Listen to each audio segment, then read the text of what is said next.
J'ai entre les mains le livre du très célèbre Majid Oukasha, qui se vante de manière inlassable de son livre, qui présente comme étant une œuvre d'art qui n'a jamais été produite, mais qui, en toute vérité, est un parfait torchon de cuisine qui peut servir à nettoyer quelques casseroles ou quelques biberons. C'est ce qu'on va démontrer, Inch'Allah, immédiatement. Il dit, je cite, « Le Dieu Allah, qui choisit de bien guider certains hommes, tandis qu'il choisit d'en égarer d'autres, pilote apparemment l'existence d'individus dont il oriente délibérément le sort post-mortem. » Celui-ci atteste en effet très explicitement à plusieurs reprises dans diverses sourates du Coran qu'il peut égarer qui il veut et qu'il égare effectivement qui il veut égarer. Ceux qui s'entêtent à croire qu'Allah n'égare que ceux qui ont la volonté de suivre un chemin déviant du droit chemin islamique ne font là que prêter des intentions infondées à celui qui sait leur faire prêter ses intentions infondées. Il dit qu'en réalité, toute personne qui dit que dans le Coran, Allah n'égare que les personnes qui veulent l'égarement, il dit que c'est faux, que ça n'existe pas dans le Coran. Mais Majid, où est-ce que tu en es de la sourate 2, verset numéro 26 ? Yudillu bihi kathira wa yahdi bihi kathira. Donc là, ici, il s'arrête en disant, mais c'est ce que je dis, Allah, il égare n'importe qui injustement. Mais lis-nous la suite du verset que tu essayes de cacher à ton public. Wa ma yudillu bihi illa al-fasiqin. Lui, qu'est-ce qu'il fait ? Il coupe en deux. Yudillu bihi kathira wa yahdi bihi kathira. Il dit, bah regardez, vous voyez bien qu'Allah, il égare les gens bêtement. Donc, le sauf que tu as mis en gros, il est écrit dans le Coran depuis 15 siècles. Donc, en réalité, tu ne sors pas de deux cas. Soit tu es un ignorant, ou soit tu es quelqu'un qui est malhonnête. À vue donnée, je pense que tu réponds aux deux caractéristiques. Où est-ce que tu en es de la sourate 61, verset numéro 5 ? فَلَمَّا زَاغُوا أَزَاغَ اللَّهُ قُلُوبَهُمْ. Où est-ce que tu en es encore de la même sourate 2 qu'on a citée tout à l'heure en type d'introduction ? أُولَٰئِكَ الَّذِينَ اشْتَرَوُا الضَّلَالَةَ بِالْهُدَى. Où est-ce que tu en es encore de la sourate 41, verset numéro 17 فَأَمَّا ثَمُودَ فَهَدَيْنَاهُمْ فَاسْتَحَبُّوا الْعَمَى عَنِ الْهُدَى. Donc en réalité, et ça c'est ce qu'on va développer plus tard dans la vidéo, parce que c'est ce que tu caches dans ton livre, c'est que c'est les gens qui ont choisi la voie de l'égarement, et c'est ce qu'on va démontrer coraniquement exclusivement. Cela fait maintenant près de 10 ans que je ne suis plus musulman. J'ai cessé d'avoir foi en l'islam après avoir sérieusement étudié le puits sans fond que semblent être les textes sacrés du Coran et des hadiths sahih. Donc si tu as sérieusement étudié le Coran, tu devrais savoir qu'Allah n'est pas injuste. Parce que c'est ce qu'Allah nous dit dans la sourate 18, verset numéro 49. Et ton Seigneur ne fait d'injustice envers absolument personne. Il y a encore un autre passage dans la sourate numéro 50 que tu devrais connaître. Il y a encore deux textes. Prends la sourate 3, verset numéro 109. Donc ici, on voit bien qu'Allah Azza wa Jal, il n'est pas injuste. Et que si les gens ont été laissés dans leur aveuglément, c'est parce que c'est eux au préalable qui l'ont choisi. On va faire une étude complète. La première des choses, c'est que Allah subhanahu wa ta'ala n'a pas créé le monde pour rien. C'est ce qu'il dit dans la sourate 44, verset 38, dans la sourate 38, verset numéro 27, dans la sourate 75, verset numéro 36, et pour finir, dans la sourate 23, verset numéro 115. Le but de la création, il est connu. La connaissance du Tout-Puissant, sourate 65, verset numéro 12, l'adoration d'Allah subhanahu wa ta'ala, dans la sourate 51, verset numéro 56. Maintenant, qu'est-ce qui va se passer ? Étant donné que Allah subhanahu wa ta'ala est invisible aux yeux des êtres humains, comme ceci a été mentionné dans la sourate 6, verset numéro 103, eh bien, il a quand même pris la décision d'apporter lui-même la guidée. Dans la sourate 92, verset numéro 12, Inna alayna lil huda. Ça veut dire que Allah subhanahu wa ta'ala se porte garant de montrer et d'offrir la guidée à ses créatures. C'est ce qu'il va dire dans la sourate 90, verset numéro 10. Wa hadaynahu najdayn. Wa hadaynahu najdayn. Également dans la sourate 76, verset numéro 3. C'est pour ça que dans la sourate 4, verset numéro 176, Allah dit Yubayyinullahu lakum an tardillu. Allah dit qu'il nous explique les choses afin qu'on ne s'égare pas. Donc comment tu veux que un Seigneur qui se charge de la guider et qui justement montre aux créatures comment prendre le chemin de la vérité et fuir le chemin de l'égarement, mais comment tu veux que lui, il égare injustement les créatures ? La troisième des choses, pour ce faire, Allah, il a envoyé dans toutes les communautés des messagers. C'est ce qu'il a dit dans un passage que toi-même t'as cité dans ton livre. Dans la sourate 16, verset numéro 36, وَلَقَدْ بَعَثْنَا فِي كُلِّ أُمَّةٍ رَسُولًا أَنْ يَعْبُدُوا اللَّهَ وَيَجْتَنِبُوا الطَّاغُوتَ.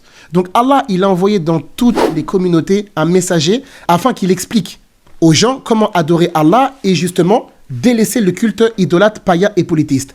À la suite de cela, il y a des gens qui vont suivre et des gens qui ne vont pas suivre. C'est ce qu'on va détailler plus tard.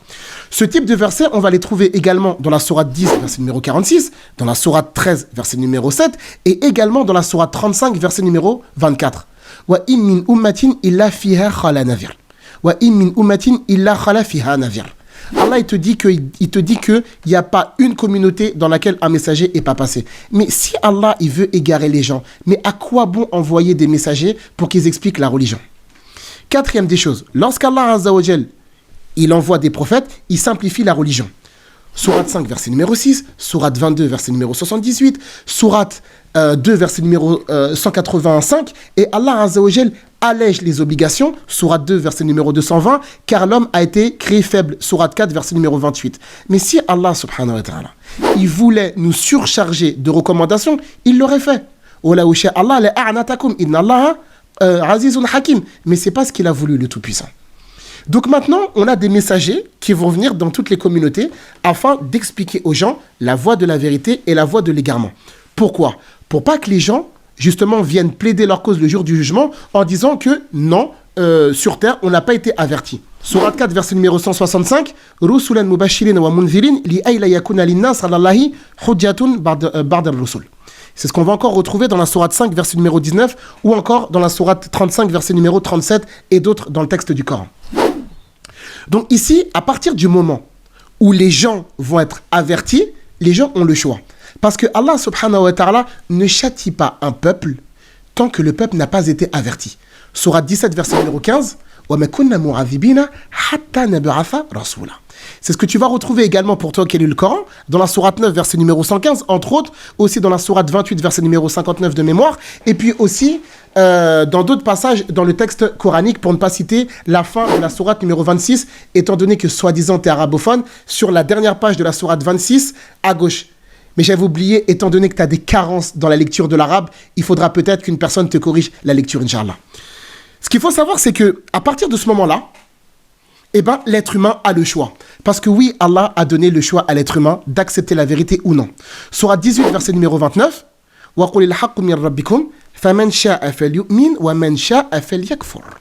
Donc les gens, ils ont le choix. C'est pour ça que dans plusieurs passages dans le texte du Coran, surtout des passages que toi-même tu as cités, mais que malheureusement tu n'as pas compris, tu as cité notamment sur At-Takwir, quand Allah Azza wa Jal, il dit in huwa illa dhikru lil alamin liman sha'a minkum an yastaqim. Donc c'est les gens qui vont choisir. Inna hadhihi tadhkira faman sha'a ittakhadha ila rabbih sabila.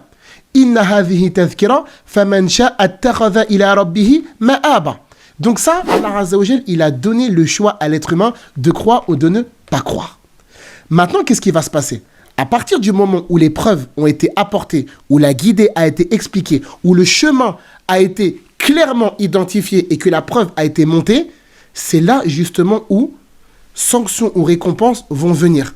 Chacun est libre de son choix, chacun est libre du chemin qu'il va emprunter.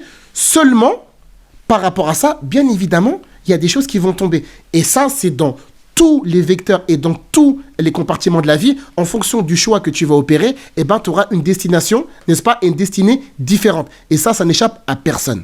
Donc, on ne peut pas dire que Allah, subhanahu wa ta'ala, il égare les gens arbitrairement, injustement, alors qu'il a mis tous les moyens en place et toutes les causes disponibles pour que les gens acceptent cette vérité. C'est la raison pour laquelle Allah déclare dans la sourate 10, verset numéro 25, « Wallahu yad'u ila ad-dari salam » Allah subhanahu wa ta'ala appelle à la demeure de la paix. Donc c'est pour ça que le Seigneur, il a fait tout ça pour qu'on puisse obtenir le paradis le jour de la résurrection. Sourate 2, verset numéro 221, « Wallahu yad'u ila al-jannati wal maghfirati bi'idhni » C'est la même chose qu'on va retrouver également dans la sourate 4, verset numéro 26-27. Donc on ne peut absolument pas dire que Allah égare les gens injustement. Et c'est là où on voit la carence et justement l'anorexie coranique par laquelle tu as malheureusement été frappé, n'est-ce pas? Autre chose, c'est que quand on va regarder dans le texte du Coran, quand Allah il parle de sa volonté, écoutez bien, quand Allah il parle de sa volonté, généralement il parle de la science derrière. C'est-à-dire que toute chose qui est voulue par Allah, c'est voulu parce qu'il sait pourquoi. C'est la raison pour laquelle quand vous allez regarder dans la sourate 76, qu'est-ce qu'Allah il a dit? Il dit وَمَا تَشَاءُونَ إِلَّا أَن يَشَاءَ اللَّهُ إِنَّ اللَّهَ كَانَ عَلِيمًا حَكِيمًا. Donc Allah, il veut une chose parce qu'il sait pourquoi. C'est la même chose par rapport au texte qui va apparaître à l'écran, par rapport à la sourate numéro 42. Là, on va voir qu'il y a plusieurs fois la volonté divine, mais que ce verset-là, eh ben, il va terminer par quoi? il va terminer par encore la science. C'est la même chose que vous allez retrouver dans la sourate 2, verset numéro 261. C'est la même chose que vous allez retrouver dans la sourate 5, verset numéro 54, ainsi que dans d'autres passages dans le texte du Coran. Mais par rapport à l'égarement, regardez ce qu'Allah il a dit subhanahu wa ta'ala dans la sourate 45, verset numéro 23. Allah il dit qu'il égare la personne parce qu'il sait pourquoi. C'est la raison pour laquelle les enfants d'Israël, eux aussi, ont été choisis parce que Allah savait pourquoi. Parce que étant donné qu'Allah subhanahu wa ta'ala est créateur, c'est lui qui connaît le mieux ce qu'il y a dans les poitrines de ses créatures. C'est la raison pour laquelle même nous, en tant qu'êtres humains, lorsqu'on parle à quelqu'un qu'on estime et qu'on connaît, on lui dit « je te connais comme si je t'avais fait ». Je te connais comme si je t'avais fait. Connaissance, création.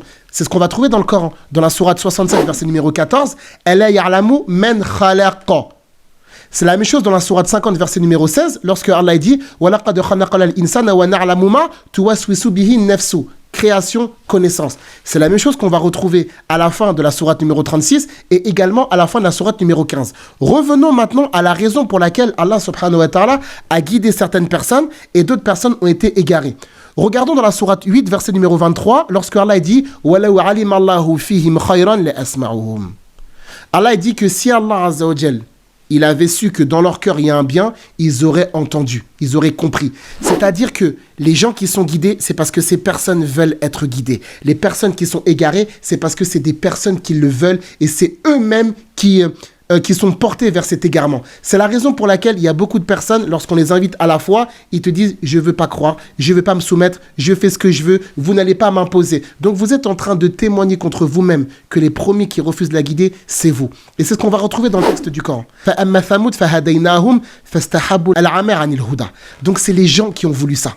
C'est la raison pour laquelle même dans le Coran, les gens, lorsqu'ils vont rentrer en enfer, eux-mêmes vont témoigner contre eux-mêmes que c'est eux qui n'ont pas voulu accepter la vérité. Et ça, c'est coranique. Puisque Allah il nous dit dans la sourate 67, mais il y a d'autres sourates dans le Coran qui vont dans le même sens, « Kullama ulqiya fiha fawjun, sa'alahum khazanatuha.